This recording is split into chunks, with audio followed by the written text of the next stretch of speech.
예, 반갑습니다. 줌을 통해서 또 인사를 했던 분들도 있고, 또 줌에 참석하지 못한 분들은 또 이 영상을 통해서 예배를 드리게 되네요. 예, 어쨌든 이렇게 영상으로나마 인사를 나눌 수 있어서 너무 반갑습니다. 코로나가 계속 이제 줄어들지 않는 상황 가운데 있는데, 오늘을 정점으로 좀 이렇게 숫자가 떨어졌으면 하는 바람입니다. 어쨌든 개인 생활 방역 수칙 잘 지키고, 또 누구나 걸릴 수 있는 그런 상황이라서 하여튼 이 때가 잘 지나가도록 그렇게 함께 노력하기를 바랍니다. 기도하고 시작하겠습니다. 하나님 감사합니다. 긍휼을 베푸시고 온 인류를 불쌍히 여겨주셔서 주여 이 전염병의 때가 속히 지나갈 수 있도록 은혜를 내려 주옵소서. 이러한 상황 가운데 있지만 우리 청년들 말씀에 집중하여 말씀을 알고 말씀을 알아가는 귀한 시간 되게 하시고, 이 다니엘서를 통하여 하나님이 주시는 메시지에 귀를 기울이며 또 더욱더 하나님 나라를 위하여 귀하게 준비되어지고 쓰임받는 우리 청년들 되게 하여 주옵소서. 성령께서 이 시간 지혜를 주셔서 은혜 받게 하여 주실 줄 믿사오며 예수님의 이름으로 기도하옵나이다. 아멘. 예, 오늘 하나님 말씀은 다니엘서 9장 1절부터 19절까지 읽어야 되는데 이게 너무 길어요. 그래서 16절부터 19절까지만 제가 읽고 설교는 1절부터 그렇게 하도록 하겠습니다. 자, 성경책 피세요. 예, 다니엘서 9장입니다. 9장 16절에서 19절 제가 봉독하도록 하겠습니다. 주여 구하옵나니 주는 주의 공의를 따라 주의 분노를 주의 성 예루살렘 주의 거룩한 산에서 떠나게 하옵소서. 이는 우리의 죄와 우리 조상들의 죄악으로 말미암아 예루살렘과 주의 백성이 사면에 있는 자들에게 수치를 당함이니이다. 그러하온즉 우리 하나님이여 지금 주의 종의 기도와 간구를 들으시고 주를 위하여 주의 얼굴빛을 주의 황폐한 성소에 비추시옵소서. 나의 하나님이여 귀를 기울여 들으시며 눈을 떠서 우리의 황폐한 상황과 주의 이름으로 일컫는 성을 보옵소서. 우리가 주 앞에 간구하옵는 것은 우리의 공의를 의지하여 하는 것이 아니요 주의 큰 긍휼을 의지하여 함이니이다. 주여 들으소서. 주여 용서하소서. 주여 귀를 기울이시고 행하소서. 지체하지 마옵소서. 나의 하나님이여 주 자신을 위하여 하시옵소서. 이는 주의 성과 주의 백성이 주의 이름으로 일컫는 바 됨이니이다. 아멘. 예, 이 다니엘서 9장은 이 앞부분은 지금 이제 우리가 읽은 것처럼 다니엘의 기도가 나오게 되고요. 뒷부분은 어떤 환상에 대한 해석을 해주는 장면이 나오게 됩니다. 자, 그러면 오늘 설교에서는 이 기도에 집중을 해서 좀 살펴보려고 합니다. 원래는 9장 전체를 다 하려고 했는데 너무 이 양이 방대하기 때문에 여러분들이 영상을 이렇게 보면서 1시간 반 이상 앉아 있을 수가 없잖아요. 그래서 딱 반으로 잘라서 한 40분 그렇게 이제 좀 설명을 하려고 합니다. 재밌기는 다음 주가 재밌어요. 예, 재밌기 다음 주가 재밌는데 이번 주는 재미보다는 은혜가 되는 거죠. 이 감동이 있는 이 구절입니다. 그래서 이 성경에 읽는 재미가 있어요. 이렇게 이제 아주 다이나믹한 어떤 환상을 설명하는 부분이 다니엘서에 나타나지만 또 은혜가 되어지고 우리 자신을 돌아보는 그런 내용들로도 또 차 있습니다. 자, 그러면 1절부터 한번 살펴보겠습니다. 자, 메대 족속 아수에로의 아들 다리오가 갈대아 나라 왕으로 세움을 받던 첫 해, 이렇게 돼 있죠.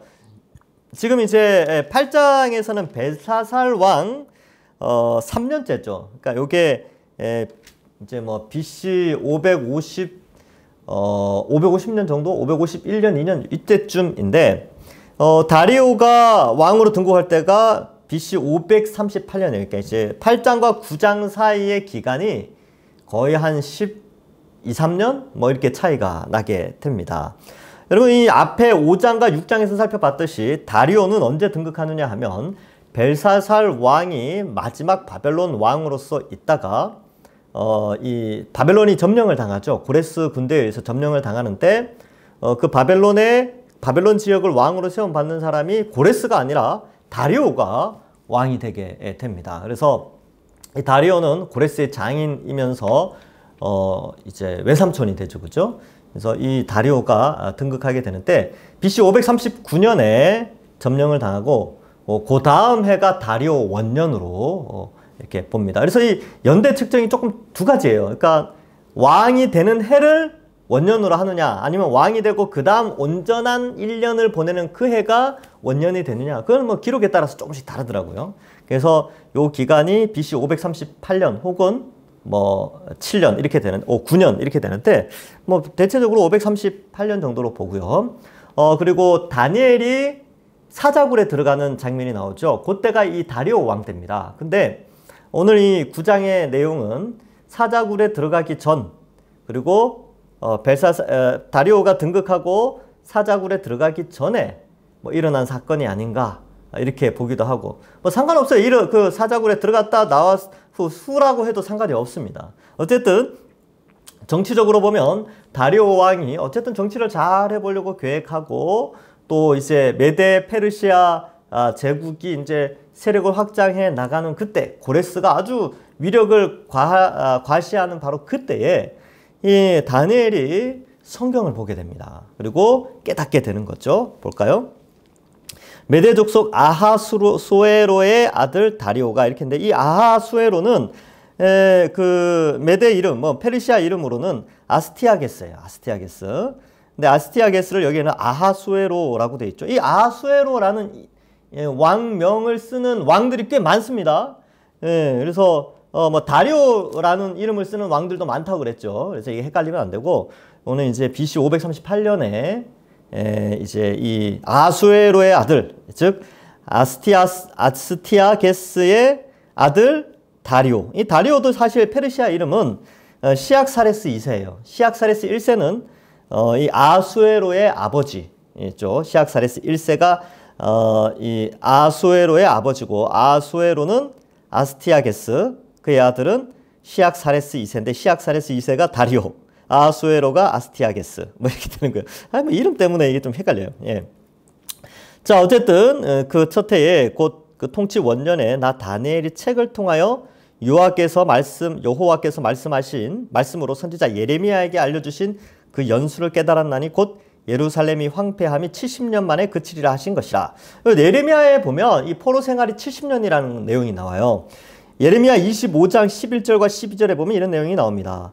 이 모든 땅이 폐허가 되어 놀랄 일이 될 것이며 이 민족들은 70년 동안 바벨론의 왕을 섬기리라. 여호와의 말씀이니라. 70년이 끝나면 내가 바벨론의 왕과 그의 나라와 갈대아인의 땅을 그 죄악으로 말미암아 벌하여 영원히 폐허가 되게 하되. 페르시아에서 말한다는 거죠. 그 다음에 예레미야 29장 10절에 보면 여호와께서 이와 같이 말씀하시니라. 바벨론에서 70년이 차면 내가 너희를 돌보고 나의 선한 말을 너희에게 성취하여 너희를 이곳으로 돌아오게 하리라. 자, 여기서 이제 역사적 배경을 잠깐 살펴보겠습니다. 역사적 배경을 살펴보는데, 바벨론이 3차에 의해서 포로로 잡혀가요. 그래서 BC 605년. 이때 이제 갈그미스 전투가 있었죠. 그래서 바벨론이 갈그미스에서 이집트와 싸우는데 바벨론이 이기죠. 그래서 이집트가 다시는 위쪽으로 올라오지 못합니다. 그리고 느부갓네살이 팔레스타인 지역을 차지하게 되죠. 이때 1차 포로가 잡혀가는데 주로 왕족과 뭐 여러 사람들이, 이때 다니엘이 잡혀갑니다. 그 다음에 2차 포로가 BC 597년이에요. 597년에 이때 여호야긴 때인데, 여호야긴은 통치를 오래 하지 못합니다. 그래서 이때 2차 포로로 잡혀가고, 이때 잡혀간 사람이 뭐 에스겔, 그 다음에 모르드게 조상, 모르드게 가족, 조상, 가족, 뭐 이렇게 되겠죠. 그 다음에 이 모르드게가 누구냐면 에스더의 사촌이죠. 예, 하여튼 뭐 그렇습니다. BC 586년에 3차 포로. 이 586년에 이제 완전히 망해요. 성전이 다 파괴됩니다. 그래서 이때 이제 시드기야 11년째인데 시드기야 왕이 이때 대부분 이제 잡혀가죠. 그래서 이때 주로 이제 2차 때는 그런 그 대장장이들 많이 잡혀갑니다. 대장장이. 왜 대장장이들이 많이 잡혀간 줄 아세요? 무기 못 만들게 하려고. 예. 지금 이 1차 포로 때 바벨론이 이제 그 이스라엘 지역을 차지하잖아요. 1차 포로 때 느부갓네살 왕이 이제 왕을 세워요. 왕을 세우는데 얘네가 이제 자꾸 친애굽 정책을 펼치니까 또 침공을 해서 2차 때 침공해서 야 너희 그러면 안 된다 그러고 왕을 또 바꿉니다. 시드기야로 바꿔요. 근데 시드기야 왕도 또 친애굽 정책을 펼치는 거예요. 그러니까 바벨론이 침공해서 아예 다 이제 하는 거죠. 그래서 예레미야나 이런 데 에스겔 이런 데 보면 야 너희가 애굽으로 가면 안 된다. 바벨론에 이제 그 나중에 하나님의 뜻이 있어서 이렇게 바벨론 쪽으로 가야 되는데 자꾸 애굽 쪽으로 가면 망한다 그래서 결국 망하는 거예요. 이렇게 됐죠? 자, 그런데 여러분 예레미야가 70년이라 그랬잖아요. 70년은 어디에서부터 70년이냐면 여기서부터 70년이에요. 1차 포로에서 70년이 되면 언제냐 하면 BC 536년이 되죠. 그죠? 딱 70년이에요. 딱 70년에 이때가 언제냐면 1차 귀환이입니다. 1차 포로 귀환이 일어나는데 이때가 고레스 원년이에요. 자, 지금 이 9장의 내용은 BC 제가 538년이라 그랬죠. 그죠? BC 538년에 다리오 왕이 다스리고 있었어요. 근데 다리오가 3년 정도밖에 통치를 못 하거든요. 그리고 고레스가 메데 지역까지 다 통치를 하면서 대왕으로 등극하게 됩니다. 그래서 고레스 대왕이라고 하는데 이전까지는 메데와 페르시아가 연합을 해서 지중해 동쪽 연안을 통치하고 있었는데 고레스가 이제 외삼촌 혹은 장인어른 안 되겠습니다. 이제 제가 통치하겠습니다. 하고 등극한 게 536년이에요. 이때가 고레스 원년이고 이때 칙령을 반포합니다. 그래서 그 칙령에 포로들은 돌아가라. 그 내용이 고레스 실린더의 이제 쐐기 문자라 그랬죠. 쐐기 문자가 기록되는데 여기에 그 내용이 있어요. 그래서 각 민족의 신들에게로 다 돌아가라는 그런 내용이 나옵니다. 자, 그래서 딱 70년, 이게 70년.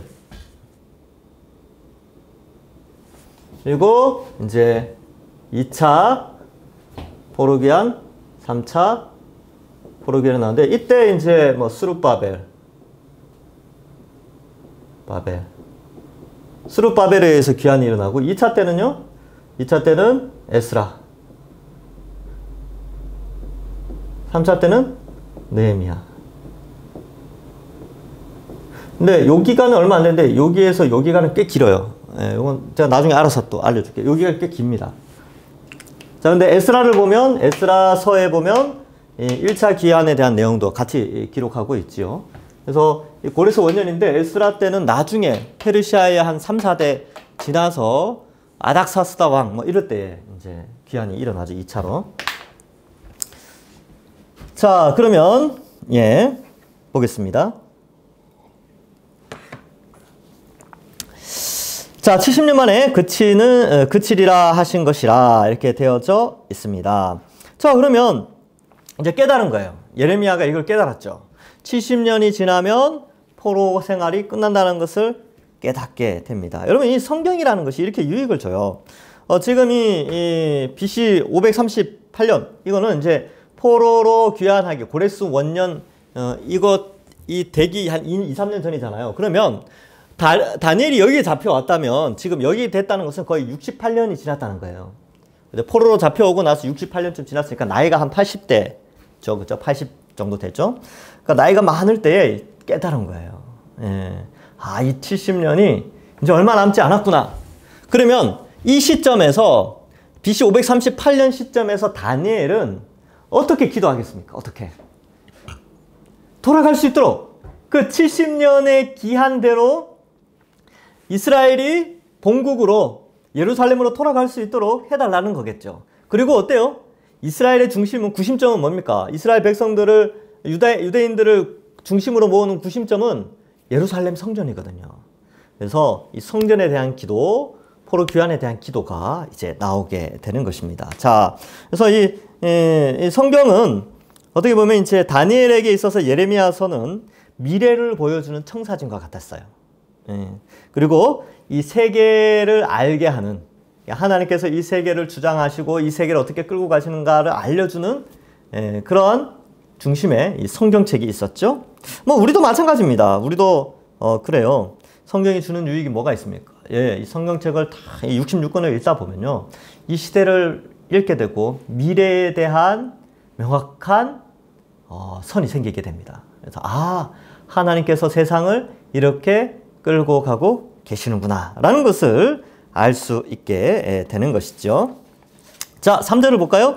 내가 금식하며 베옷을 입고 죄를 덮어쓰고 주 하나님께 기도하며 간구하기를 결심하고. 왜냐하면 이제 2년밖에 안 남았으니까, 그죠? 약속하신 70년이 2년 정도밖에 안 남았으니까 이제 결단을 하고 이제 금식기도 들어가는 거예요. 그래서 도와달라고, 하나님 도와달라고. 그래서 여기 보면 금식하여 베옷을 입고 죄를 뒤집었었죠. 이렇게 베옷을 입었다라는 것은, 여러분, 베옷을 입고는 외출이 자유롭지 않습니다. 이 베옷 입고 어디 안 가죠, 그죠? 베옷이라는 것은 이제 상이 났을 때나 또 슬픔을 당했을 때 입는 옷인데, 그거 입고 뭐 어디 놀러 다니겠습니까? 일하러도 잘 안 가죠. 근데 베옷을 입었다, 머리에 죄를 뒤집어 썼다는 것은, 죄를 덮어 썼다라는 것은 슬픔을 의미하기도 하고, 이제 뭐 외출 자제, 자가격리에 들어갔다는 거예요. 이게 여기 보면 금식하고 베옷 입고 죄를 뒤집어 쓴 것은 요즘 언어로 치면 이제 자가격리해서 금식 기도하는 그 모습을 보여주고 있습니다. 자, 그래서 회개하는 그런 모습이 있죠. 이 굵은 배, 재 이런 것은 슬픔을 표현하는 것이고, 여기에 보면 이제 뭐 기도, 간구, 자복 이런 용어가 나오죠. 3절에 보면 기도하며 간구하기를, 또 4절에 보면 기도하며 자복하기를, 이렇게 되는데, 여러분 이 구약성경 히브리어 성경에 기도와 관련된 단어가 몇 개가 나오냐 하면 12개나 나옵니다. 12개. 기도, 회개, 통곡, 간구, 구함, 그죠? 그런 용어들이 12개가 나온다. 12개. 근데 그 가운데 여기 이제 3개가 나오죠. 기도, 간구, 자복.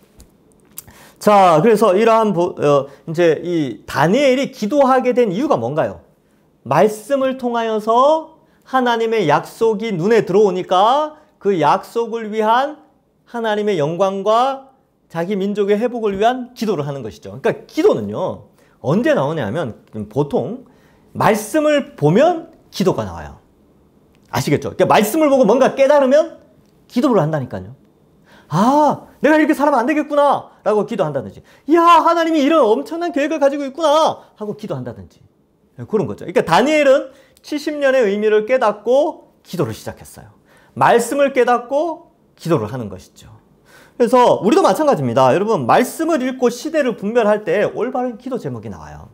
무엇을 기도해야 되는지 알게 되는 것이죠. 말씀을 볼 때. 그래서 저는 이 코로나 시대에, 이 코로나가 전 세계적으로 이렇게 유행한다는 것은 하나님의 어떤 목적이 있습니다. 정확하게 알 수는 없죠. 알 수는 없는데, 이 1년 반 정도 지나면서, 이런 것이 아닐까라고 유추해 볼 수 있는 건 있어요. 이제 성경에 비추어 봤을 때.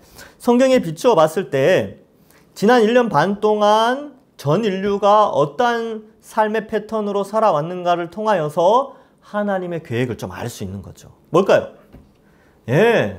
술집이나 타락한 곳, 사람들이 밀집해서 그런 타락한 문화를 즐기고, 이러한 것들이 하나님 눈에는 좀 안 좋았나 봐요. 그래서 잠시나마 지구에 사는 인류를 조금 정화하기를 원하는, 그러니까 죄가 잠시 멈춰지기를 원하는 그런 하나님의 마음이 있지 않았을까? 이제 개인적인 생각입니다. 그런 생각도 들고, 또 이 지구도 하나님이 만드셨잖아요. 하나님이 창세기에 보면 이 사람만 보시기에 좋았더라 하신 것이 아니라, 이 자연의 아름다움, 깨끗한 바다, 깨끗한 강물, 아름다운 산, 푸른 하늘, 이 모든 것들을 만들어 놓고 하나님 보시기에 너무 좋았어요. 너무 좋았는데 사람들이 어떻게 했습니까? 이게 너무 안 좋게 변하는 거죠. 그래서 하나님께서 잠시나마 이 지구를 정화하는 기간으로도 좀 사용하시지 않나. 또 이런 생각도 한번 해봅니다. 개인적인 생각이에요. 개인적인 생각인데 말씀을 읽으니까 좀 그래요. 그래서 하나님이 죄악을 굉장히 싫어하시거든요. 그러니까 이 죄를 너무 싫어하시는데 이 코로나 때문에 그나마 사람들이 절제하면서 이 반문화, 이 타락한 반문화에 이렇게 자율은 아니지만 억제가 되어지는 그런. 지금도 맞아요. 지금 4단계 올라갔는데 어떻습니까? 밤에 2인 이상 못 이잖아요. 그러니까 이제 뭐 TV에서 단속하는 거 보면 막 그래도 뭐 강남 주점이나 이런 데 가면 막 이렇게 불법 영업하고 하는데 어쨌든 그걸 단속하잖아요. 옛날엔 단속도 안 했는데. 이런 전 세계적인 흐름을 보면서 성경을 통하여서 시대를 보면 하나님이 이런 걸 싫어하시는구나, 이런 걸 알 수 있어요. 지금 바벨론의 포로로 잡혀가는 이스라엘 민족이 왜 그런지에 대해서, 왜 그들이 포로로 잡혀갔는가, 왜 이 고난을 당하는가에 대한 내용을 다니엘이 소개하고 있습니다. 자, 그래서 기도의 내용이 어떻게 보면 참 아주 특이해요. 기도가 볼까요? 4절에 보면 내 하나님 여호와께 기도하며 자복하여 이르기를 크시고 두려워할 주 하나님, 주를 사랑하고 주의 계명을 지키는 자를 위하여 언약을 지키시고 그에게 인자를 베푸시는 이시여. 그러니까 하나님에 대한 고백을 하죠. 보통 기도는 어떻게 시작합니까? 하나님 아버지, 이렇게 기도한다는 말이죠. 그런데 보통 우리가 이제 하나님 그럴 때는 초월적인 하나님, 아버지 그러면 내재하는 하나님, 여기에도 이제 나오는데 크고 두려워할 주 하나님, 이것은 이제 만물을 창조하시고 운행하시고 이끌어 가시는 아주 위대한 초월적인 존재의 하나님이에요. 근데 그 하나님이 주를 사랑하고, 이 주를 사랑하고 주의 계명을 지키는 자를 위하여 언약을 지키고 인자를 베푸시죠. 그러니까 사람에게 다가와서 언약을 지키시고 인자함, 이걸 베푸시는 이 하나님은 내재하셔서 사람에게 다가오셔서 사람을 인도하시는 하나님이에요. 그래서 구약이나 신약의 모든 신관을 이야기할 때는 초월적 하나님과 내재적 하나님을 동시에 포함하고 있습니다. 그래서 엘로힘이라고 표현할 때는 주로 하나님, 초월적 하나님을, 아도나이라고 표현할 때는 내재적 하나님, 그러니까 야훼라고 표현하죠. 여호와. 이거는 이제 내재적, 우리를 구원하시는 하나님, 이렇게 표현합니다. 그래서 뭐 어떤 신학자들은 이게 뭐 문서가 다르다, 이게 여호와의 문서 또 하나님 문서가 다르다, 이렇게 막 이상한 사람들 그렇게 얘기하는데 그렇지 않아요. 그 신관이 잘못된 거예요. 어떤 신관이 있다고요? 초월적 하나님과 내재적 하나님을 같이 생각하는 이스라엘 사람들의 독특한 신관이 있습니다. 근데 이제 이 신관이 중요한데 왜 그러냐면 사실 내재적 하나님만 강조하면 범신론으로 빠져요. 인도에 가면 그 힌두교 있잖아요. 힌두교가 범신론에 해당됩니다. 그냥 이제 모든 자연 만물에 다 신이 있다고 주장하는 건데 그 신들은 소, 뱀 이런 신들이 초월적인 존재예요? 그렇지는 않죠. 그렇죠. 그래서 내재성만 강조하면 그런 범신론으로 빠지고 초월성만 강조하면 알라나 이런 존재로 가는 거예요. 그러니까 그죠. 그러니까 멀리 있으면서 아주 위협적이고 막 인간을 막 억압하는 그런 존재로 이제 초월적 하나님만 강조하면 그렇게 됩니다. 근데 우리 하나님은요, 전능하신 하나님이신데 인간을 구원하시고 사랑하시고 인자를 베푸시는 내재적 하나님입니다. 이게 우리의 신관이에요. 근데 그 신관이 여기에 나타나고 있습니다. 기도할 때 그게 나타나는 거죠.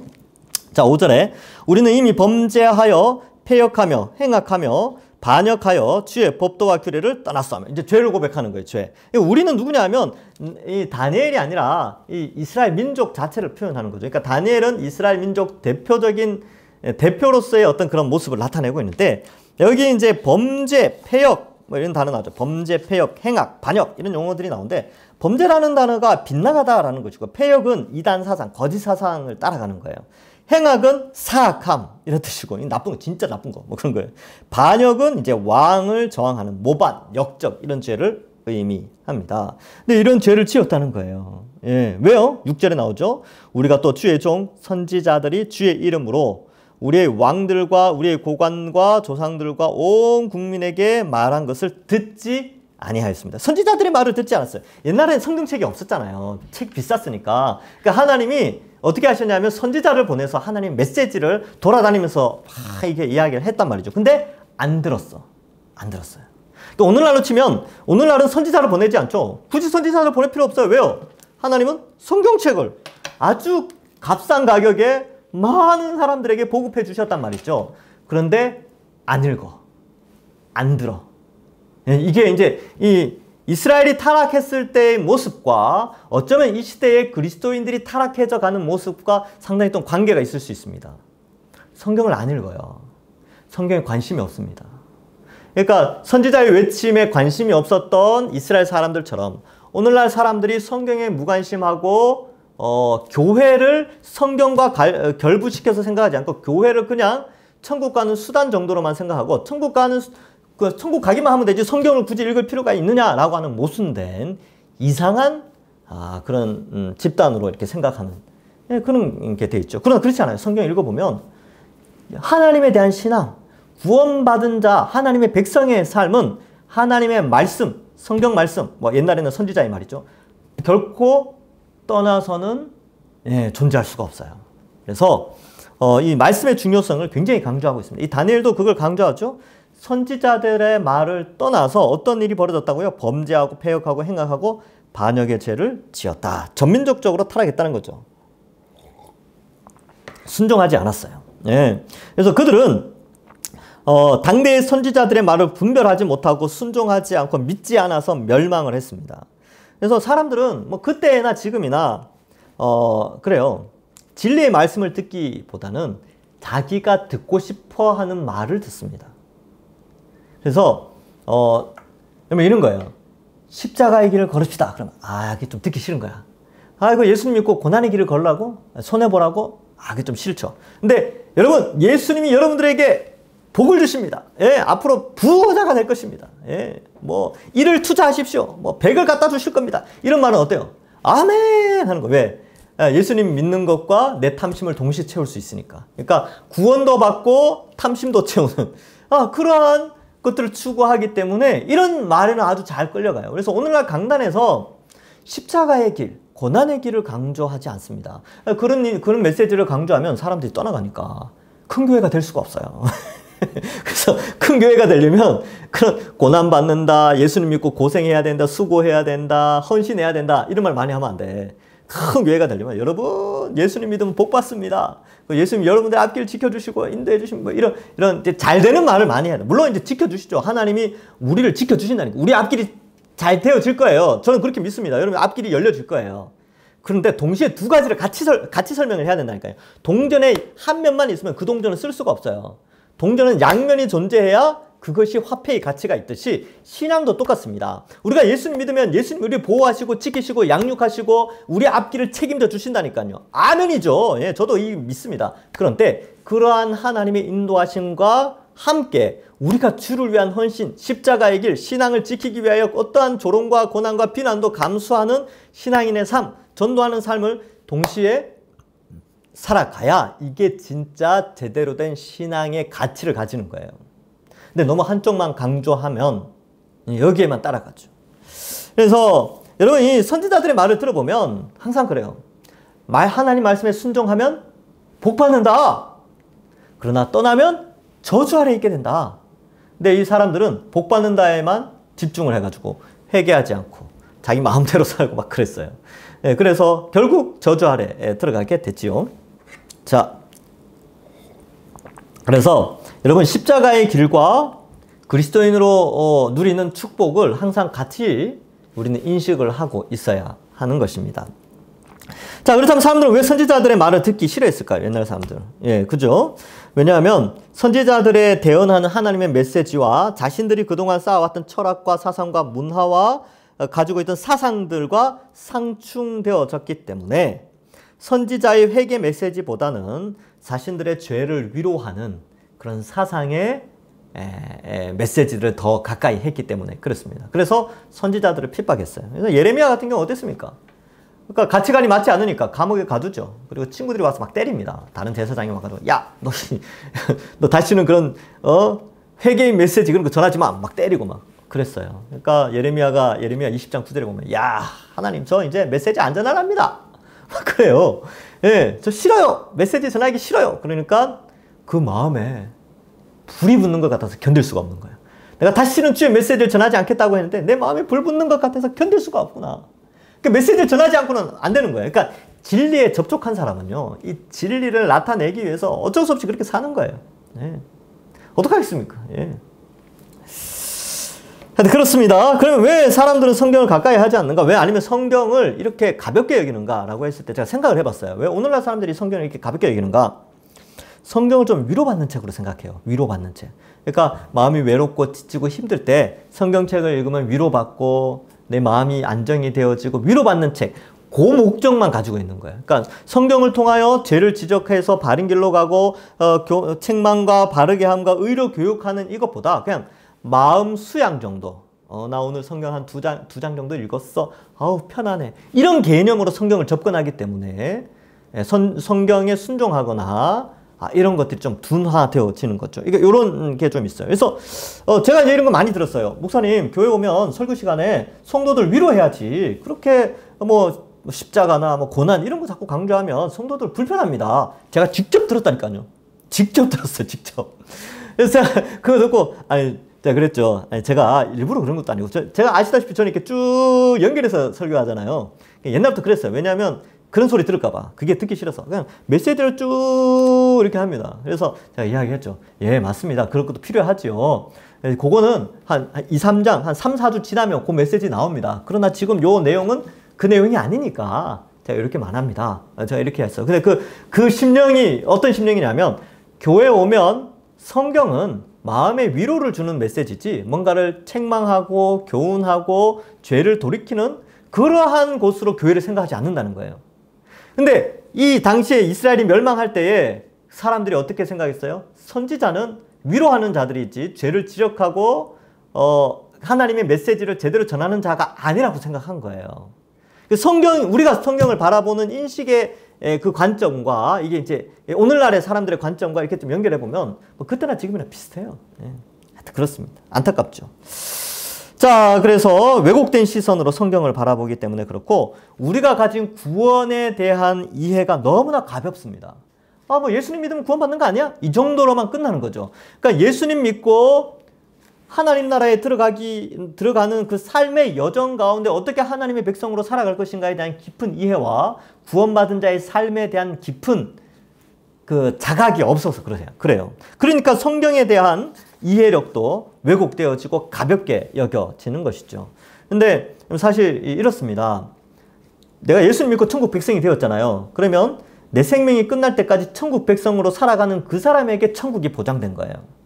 우리는 이렇게 생각하면 돼요. 나 이제 예수님 믿었으니까 천국이 보장되었구나. 그럼 살아가는 인생은 내가 마음대로 살지 뭐. 마음대로 살고 죽기 전에 회개하면 되지 뭐. 라고 생각하는 그 사람은 불신자예요. 오히려 십자가를 조롱하는 자들이죠. 그래서 그렇게 사는 것은 신자가 아닙니다. 불신자예요. 교회 안에 있는 불신자예요. 그걸 회개해야 됩니다. 예. 자, 뭐 돌이키면 돼요. 예. 자, 그래서 이제 죄를 쭉 이야기를 합니다. 쭉 볼까요? 지금 시간이 많이 없으니까. 쭉 한번 읽어봅시다. 7절에 주여 공의는 주께로 돌아가고 수치는 우리에게로 돌아옴이 오늘과 같아서 맞죠? 하나님은 공의로 판단하셨죠. 그래서 어때요? 이스라엘은 포로로 잡혀갑니다. 유다들과 예루살렘 거민들과 이스라엘이 가까운 곳에 있는 자들이나 먼 곳에 있는 자들이 다 주께서 쫓아내신 각국의 수치를 당하였사오니 이는 그들이 주께 죄를 범하였습니다. 이렇게 표현하고 있죠. 8절 주여 수치가 우리에게로 돌아오고 우리의 왕들과 우리의 고관과 조상들에게 돌아온 것은 우리가 주께 범죄하였습니다마는 죄지어서 이렇게 됐습니다. 죄지어서 이렇게 70년 포로 생활합니다. 이걸 인정한다는 거예요. 주 우리 하나님은 긍휼과 용서하심이 있사오니 이는 우리가 주께 패역하였사오며 그러니까 하나님께 구하는 게 있죠. 긍휼과 용서입니다. 긍휼과 용서. 특히 이제 긍휼 그러면 라카임이라는 단어인데 부드러운 자비 이런 뜻이에요. 불쌍히 여겨 달라는 아주 아버지의 따뜻한 마음으로 자식을 좀 불쌍히 여겨 달라는 거죠. 예.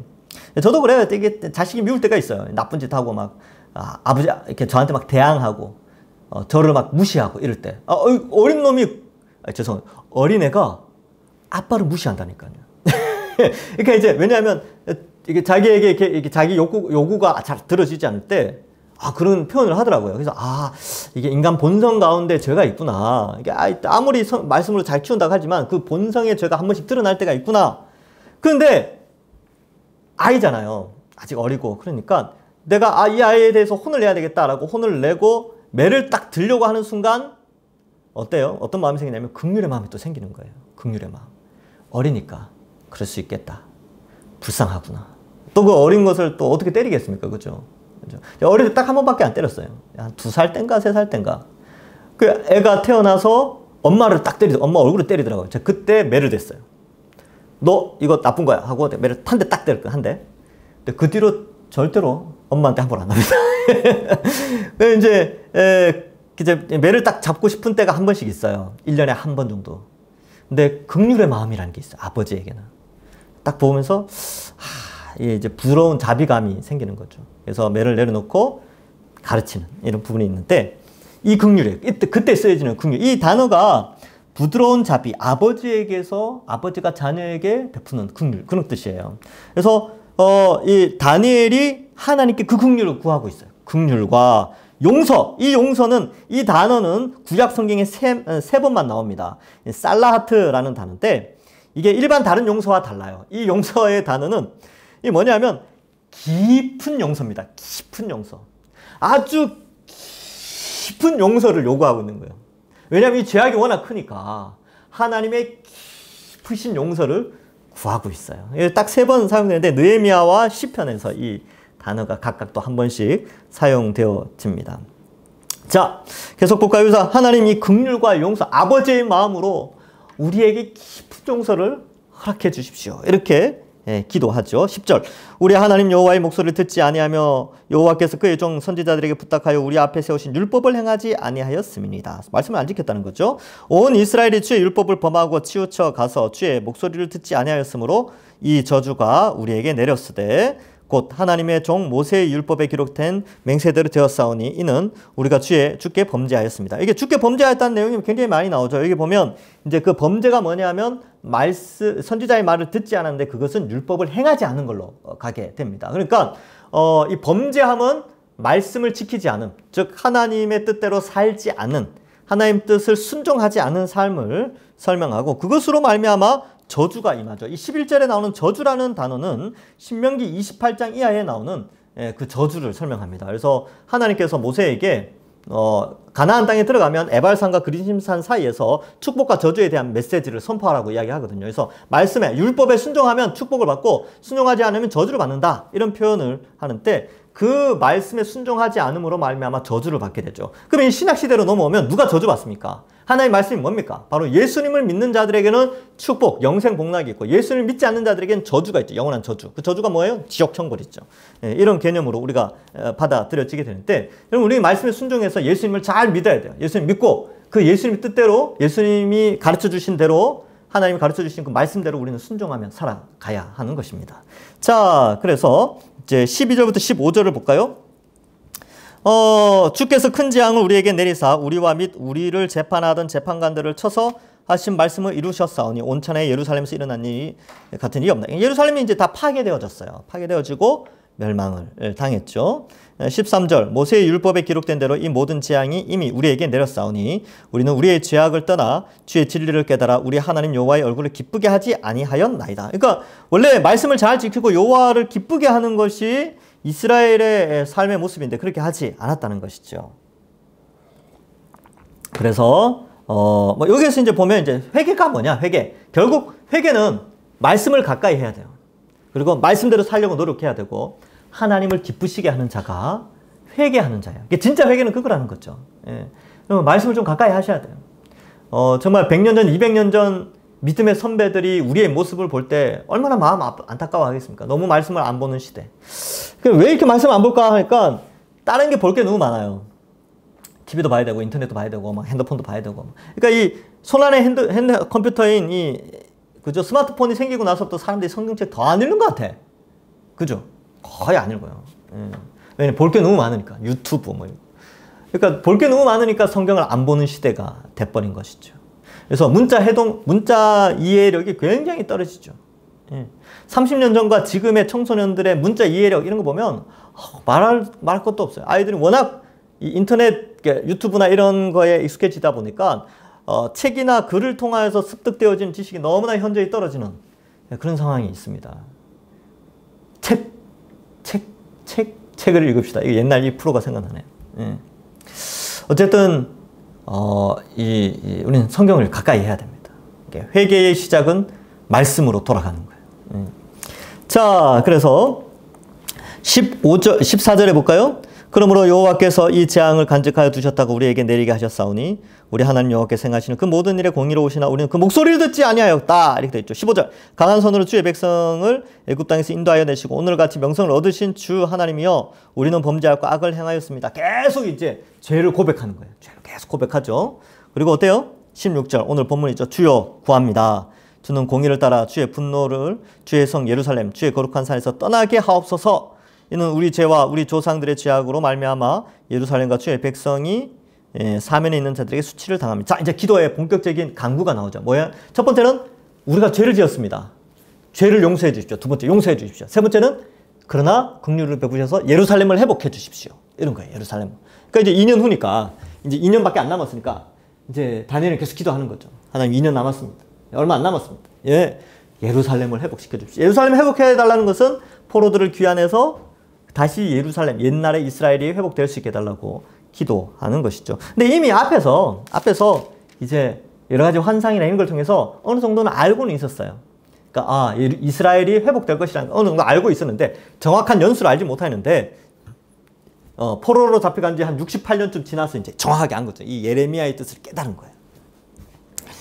자, 그래서 이제 계속 기도하죠. 뭐 이런 쭉 내용이 16절, 17절, 18절에 쭉 나오는데 이게 다 앞에서 했던 내용들이에요. 다 용서해달라 그러고 뭐 그죠? 그런 내용이죠. 그래서 봐봐요. 17절에 보면 성소가 나오죠. 성소. 황폐한 성소에 주의 얼굴빛을 비추소서. 주의 얼굴빛을 주의 황폐한 성소에 비추소서. 이렇게 되는데 이게 성전을 회복해달라는 거예요. 그래서 나중에 스룹바벨을 통해서 BC 536년에 그 1차 포로 하면서 스룹바벨이 가서 성전을 짓죠. 이걸 스룹바벨 성전이라고 합니다. 제2성전이라고 해요. 스룹바벨이 성전을 회복하죠. 자, 18절. 나의 하나님이여 귀를 기울여 들으시며 눈을 떠서 우리의 황폐한 상황과 주의 이름으로 일컫는 성을 보옵소서. 우리가 주 앞에 간구하옵는 것은 우리의 공의를 의지하여 하는 것이 아니요 주의 긍휼을 의지하여 함이라. 저는 이 18절에서 굉장한 감동을 받았습니다. 그 뒷부분 봐요. 여러분, 이 기도는 이런 자세가 필요합니다. 우리의 공의를 의지하는 것이 아니요 주의 큰 긍휼을 의지하여 함이니다. 뭐가요? 우리가 주 앞에 간구하옵는 것은. 자, 지금 이제 이 포로로 귀환해서 예루살렘으로 들어가서 성전을 다시 짓고 하는 것은 이스라엘의 어떤 공의, 이스라엘의 행위, 이스라엘의 어떤 하나님 앞에서 떳떳함, 이것 때문에 이렇게 해달라는 게 아니에요. 하나님의 전적인 긍휼, 이스라엘을 불쌍히 여기시는 그 마음으로 이렇게 해달라는 겁니다. 여러분, 사실 우리가 기도할 때요, 여러분 간구하는 기도의 제목들이 있잖아요. 뭐 이렇게 해주십시오, 저렇게 해주십시오. 사실 여러분, 우리의 행위의 결과로 그걸 요구할 수 있습니까? 없다니까요. 그러니까 행위의 결과로 뭔가 요구한다는 것은 이건 공로사상이에요. 공로사상. 율법주의. 근데 기도는요, 기도는 하나님의 전적인 긍휼과 은혜예요. 그러니까 내 공로로 기도 응답받는 게 아니라니까요. 그러니까 예를 들면 이런 거죠. 2시간 기도하면 하나님이 응답하신다. 이건 공로사상이에요. 이건 잘못된 거예요. 자기의 공의로 하나님께 기도 응답을 받으려고 하는 것이죠. 이게 이제 기계적 신관, 율법주의, 공로주의라고 표현하는 건데, 내가 노력해서 하나님께 내 간구를 얻겠다 라는 생각 아예 버리세요. 그런 거 없습니다. 없어요. 모든 것은 하나님의 주권과 은혜와 긍휼에 의해서 기도가 응답되는 것입니다. 이거 아주 중요합니다. 그래서 제가 이제 책들을, 기독교 서적들을 보면 율법주의적인 요소 책들이 꽤 많이 있어요. 기도 응답 받는 방법, 뭐 이런 거. 기도 응답 받는 방법은 기도하는 거 외에는 없어요. 기도 응답은 기도할 때 응답 받는 거예요. 규칙 같은 게 없다니까요. 그래서 다니엘이 이게 세일에 동안 간구하고 막 기도하고 그러는 건데, 여러분, 세일에, 그러니까 21일 동안 간구하면 응답받습니다. 그런 거 없다니까요. 그런 거 없어요. 여러분, 100일 동안 기도하면 응답받습니다. 그런 거 없어요. 보통 이제 수능 100일 전 100일 기도 들어가는 사람들이 있는데, 여러분, 수능은 지가 공부해야 성적 올라가는 거예요. 엄마가 기도한다고 성적 안 올라갑니다. 그거는 공로사상이에요. 공로사상. 그러니까 하나님의 은혜에 의한 기도의 제목이에요. 이게 수능을 위해서 기도는 해야죠. 자식이 지혜롭게 잘 살 수 있도록, 지혜롭게 공부 잘할 수 있도록 기도는 해야죠. 근데 꼭 100일 채워서 100일 동안 뭔가 규칙을 정해서 기도해야만 대학에 합격하는 그런 것은 공로사상이고 샤머니즘이죠. 율법주의죠, 율법주의. 그런 건 없어요. 여기 봐봐요. 다시 18절 봐봐요. 우리의 공의를 의지하는 것이 아니요 주의 큰 긍휼을 의지하여 함이니이다. 그러니까 이 기도 응답은 인간의 노력에 의해서 응답되어지는 게 아니에요. 그런데 그냥 기도하면 되는 거예요, 기도. 10시간 기도하는 사람이나 1시간 기도하는 사람이나 똑같은 기도 제목을 올려드렸다면 하나님은 똑같이 들어주십니다. 긍휼을 의해서. 그러니까 10시간 했다고 들어주고 1시간 했다고 안 들어주는 게 아니고 10분 했다고 안 들어주는 게 아니고 5분 기도했다고 안 들어주는 게 아니고 그게 정말 필요하다면 기도한 사람에게 들어주는 거예요. 자, 집에 부모님들 생각해봐요. 정말 자녀가 필요하면 간구하는 것을 들어주죠. 엄마, 또 여름이 되는데 여름 옷이 없네요. 반팔티 하나 사주세요. 그럼 들어주겠습니까? 안 들어줍니까? 그 부모의 긍휼에 의해서 들어주죠. 사줄게. 아이고, 날씨가 덥지? 하고 사주는 거예요. 그런데 그 아이가 생각하는 거죠. 내가 5시간 동안 부모님께 반팔티를 사달라고 해야 반팔티를 사주겠구나. 하고 5시간 동안 부모님 따라다니면서 반팔티 사주세요. 반팔티 사주. 막 5시간 쫓아다닌다 생각해봐요. 그 얼마나 어리석은 행동입니까? 부모님 뭐라 그러겠어요? 야, 됐다. 야, 그만해.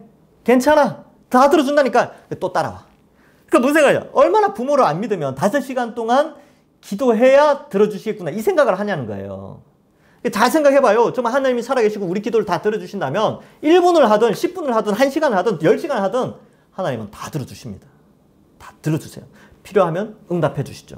필요하지 않으면 안 들어주시죠. 기다려야 될 것은 기다리게 하시겠죠. 그런 거지. 뭐 규칙 그런 거 없어요. 예. 그래서 다니엘도 그걸 이제 구하는 거죠. 사실 인간이 공로를 쌓아서 무슨 하나님께 응답을 받겠습니까? 예. 없어요, 그런 거는. 하나님 긍휼만을 구할 뿐입니다. 그래서 기도는 여러분 손해보는 게 아니에요. 기도는 무조건 이익이에요. 해야지 응답을, 어쨌든 하기만 하면 되는 거예요. 안 하는 게 문제죠. 기도를 안 하는 게 문제지, 기도는 길게 하든 짧게 하든 하면 하나님이 다 들으시고 긍휼을 베풀어 주십니다. 네. 19절, 주여 들으소서, 주여 응답하소서, 용서하소서, 주여 귀를 기울이소서. 그래서 한국 사람들이, 우리나라 사람들이 주여, 주여, 주여 삼창 하나 봐요. 여기 주여 들으소서, 주여 용서하소서, 주여 귀를 기울이소서, 주여, 주여, 주여, 뭐 이렇게 하는 이유가 여기 있는 것 같기도 해요. 저는 주여 삼창하는 게 이렇게 썩 나쁘지 않다고 생각합니다. 근데 꼭 주여 삼창을 해야 기도 응답 받는다. 또 그런 건 아니에요. 예, 주여 삼창 안 해도 기도 다 들어주십니다. 예. 어쨌든, 들으소서, 용서하소서, 귀를 기울이소서, 지체하지 마옵소서, 나의 하나님이여, 주 자신을 위하여 하시옵소서. 이는 주의 성과 주의 백성이 주의 이름으로 일컫는 바 됨이니이다. 그러니까 이 기도 응답의 원인이 어디 있다고요? 주의 긍휼. 사람의 공의가 아니라 하나님의 긍휼에 의해서 이 70년의 약속을 지켜 주옵소서라고 길게 회개 기도하면서 다니엘이 올려드리게 됩니다. 말씀을 맺습니다. 여러분, 다니엘이 바라본 것은 예루살렘의 회복이에요. 우리가 바라봐야 될 것은 무엇입니까? 우리가 바라봐야 될 것은 교회의 회복입니다. 여러분, 이번 수련회 주제가 어린이들부터 우리 다 하는 게 교회론이에요. 교회론. 교회가 어떻게 세워져야 되는가, 이게 굉장히 중요합니다. 왜냐하면 이 교회는 그리스도의 몸으로서 그리스도를 모퉁이돌로 한 새 예루살렘이거든요. 우리는 새 예루살렘 성전입니다. 우리 자체가. 성령이 우리 속에 거하니까. 그러니까 다니엘이 하나님의 성소인 이 성전의 회복을 기도했던 것처럼 우리도 이 시대에 교회의 회복, 교회가 정말 참된 교회로서 잘 세워질 수 있도록 우리 또 기도해야 합니다. 또 결국 이 교회의 회복은 이제 나중에 완성될 예수 그리스도의 재림을 통하여 만물이 회복되어지는 회복과도 연속선상에 있는 것이죠. 그럼 우리는 어떻게 기도해야 될까요? 역시 우리도 우리 자신의 죄를 회개해야 합니다. 그동안 기복주의로, 신비주의로, 이상한 사상으로, 자기중심적, 또 물질 만능주의, 물질 숭배 사상, 이런 것들로 물들어 있었던 교회라면 이러한 것들을 회개하고, 우상을 숭배하던 그런 모습들이 있었다면 다 회개하고, 하나님 교회가, 그리스도의 몸된 교회가 다시 그리스도의 몸답게 그리스도의 형상을 닮아가는 그런 교회가 될 수 있도록 함께 기도하고, 또한 이 만물이 회복될 수 있도록 주님 속히 오시옵소서 이렇게 기도하면서 또 우리의 삶을 살아가는 것이죠. 이런 거시적인 안목을 가지고 있을 때 여러분 개인의 삶도 하나님께서 그 기도의 제목을 들으시고 응답해 주신다는 사실을 알고, 이런 거시적인 안목으로 기도를 하는 것과 동시에 개인을 위하여서도 기도하시고, 또 회개할 거 있으면 회개하시면서 하나님 앞에 잘 준비된 이 다니엘처럼 영적으로 말씀을 통하여서 잘 준비되어지는 그러한 주의 백성들 되기를 소망합니다. 그래서 말씀을 가까이 하고 기도로 교회의 회복을 위하여 준비하는, 그래야 앞으로 더욱더 하나님 앞에 귀하게 쓰임받는 우리 모든 청년들 되기를 주님의 이름으로 간절히 축원합니다. 제가 기도하겠습니다. 하나님 감사합니다. 다니엘의 기도를 통하여서 우리가 말씀을 가까이 할 때 참된 회개와 참된 기도를 알게 되고, 또 하나님의 성품과 긍휼과 용서를 알게 되게 하시니 감사합니다. 하나님, 다니엘이 예루살렘의 회복을 위하여 기도했던 것처럼 오늘날 우리 청년들 교회의 회복, 우리 한국교회의 미래를 위하여 기도하면서 정말 이 코로나19 팬데믹 상황을 거쳐가면서 이제 나중에 참된 교회를 잘 세워나갈 수 있는 우리 청년들 될 수 있도록 축복하여 주옵소서. 잘못된 사상들, 죄악들, 교회 안에 들어온 것이 있다면 하나님 다 용서하시고, 또 우리가 올바른 교회를 잘 세워나가는 우리 동산교회, 또 우리 청년들 될 수 있도록 축복하여 주옵소서. 한 주간도 그리스도인답게 또 기도하면서 각자의 삶 속에서 하나님께 영광 돌리며 살아가는 우리 청년들 되게 하여 주실 줄 믿사옵고 예수님의 이름으로 기도하옵나이다. 아멘. 수고하셨습니다. 감사합니다. 다음 주에 또 1시에 우리 줌을 통해서 보고 또 영상으로 또 예배 드리겠습니다. 다음 주에 굉장히 재밌어요. 다음 주엔 진짜 재밌습니다. 다음 주에 쓸 것도 좀 많아요. 그래서 다음 주 꼭 같이 하기를 원합니다. 감사합니다.